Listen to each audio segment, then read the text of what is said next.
Supergirl is coming, and shockingly, star Millie Alcock had some thoughts in a latest issue of Variety. Just effing go for it, she says. How Supergirl star Millie Alcock learned to ignore the trolls and become a punk rock superhero. Before you get to the article, Alan, I know you have some notes of highlights. There is literally no hype for this movie. I'm kind of shocked. This is, this is the next movie in James Gunn's DC cinematic universe, and the hype could not be less. The excitement could not be less.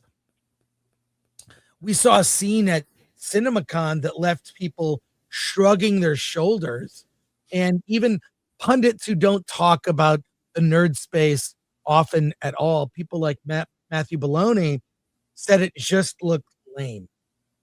Well, comments from the stars that are on the Zegler spectrum are probably not going to help.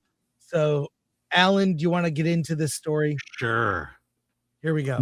Millie Alcock's upcoming turn as Supergirl will introduce a very different version of Kara Zor-El than audiences have seen before.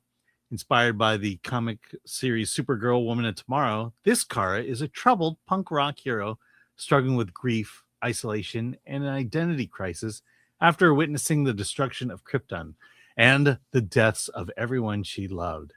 Alcock admitted she was intimidated by the high-stakes audition process, but her emotional performance convinced DC executives immediately that she was the right choice. They said Alcock brought vulnerability, toughness, and emotional depth the character needed. Unlike previous portrayals, this Supergirl begins the film as a self-destructed drifter, often drinking and trying to escape her pain. She spends much of the movie wearing a Blondie t-shirt rather than her iconic costume, reflecting a character who has not yet embraced her role as a hero. Alcock says Kara's struggle with trauma and avoidance resonated with her personality, helping her connect deeply to that role. The story follows Kara as she reluctantly joins young Ruthie on a quest for revenge against the villain Krem of the Yellow Hills. Though helping Ruthie confront her own tragedy and protecting Krypto, Supergirl gradually discovers that heroism is about helping others rather than focusing on her own pain. Alcock described the journey as one where Kara learns that saving others ultimately helps save herself. Alcock also discussed the pressures of joining a major franchise after her breakout role in House of the Dragons. She reflected on experiencing online backlash and toxic fandom culture, but said that Kara's story of self-acceptance and healing ultimately left a lasting impact on her. She says, and the backlash from a lot of people whose profiles have no photo, who are burner accounts, or someone's name that and then data4/Christian, which is hilarious to me. But I mean, whose opinion do you really care about? If you're pissing off the right people, you're doing okay. I have a problem with the last statement, pissing off the wrong people. Right. That's coping. That's coping. Yeah, that's not her job. Look, I have some simple advice. Just don't read the comments. Do your job. Don't read the comments. Do your job.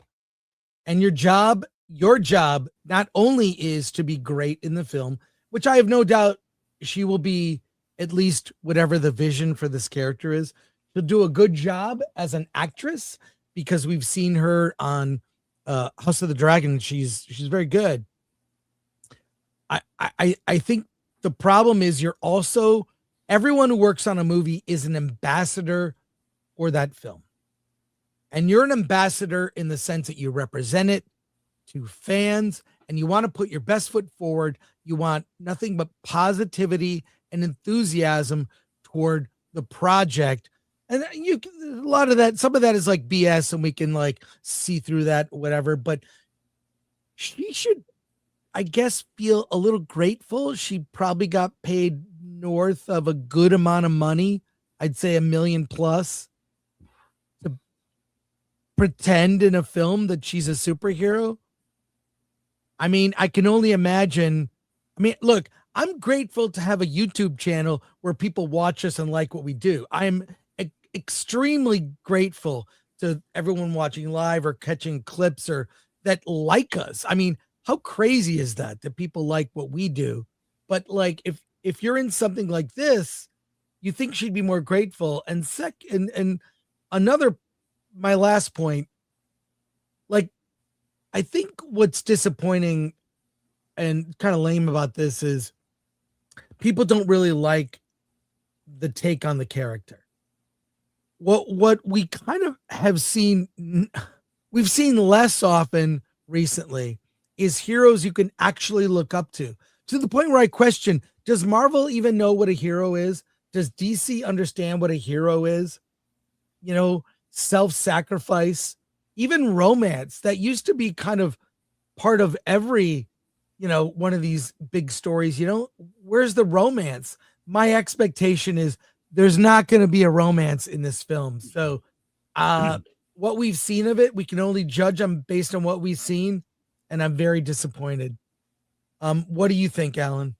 Yeah, I'm focusing on this one line from the article. Supergirl gradually discovers that heroism is about helping others rather than focusing on her own pain. Gee, I wish that was the message we were getting from all the trailers.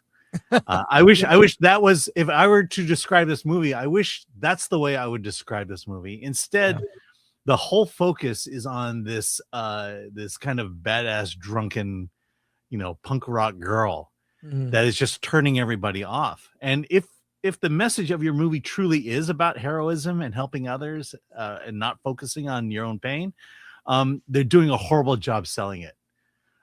Because I don't blame Millie Alcock for this, because I think she sees the ending. She sees the character from the perspective of knowing what the ending is because she filmed it.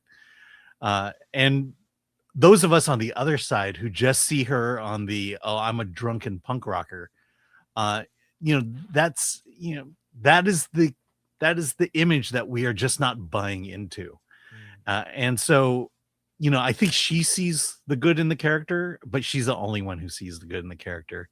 In this case, DC really needs to do a better job as to giving us what this movie really is about. And they're not doing it. They're just saying, look, she's a drunk punk rocker, accept it. I'm sure you'll love it. Come see our movie. Well, a big question. Could this be Rachel Zegler 2.0? I don't think so. Because the words "Free Palestine" have not come out of her mouth. Oh, no. All right.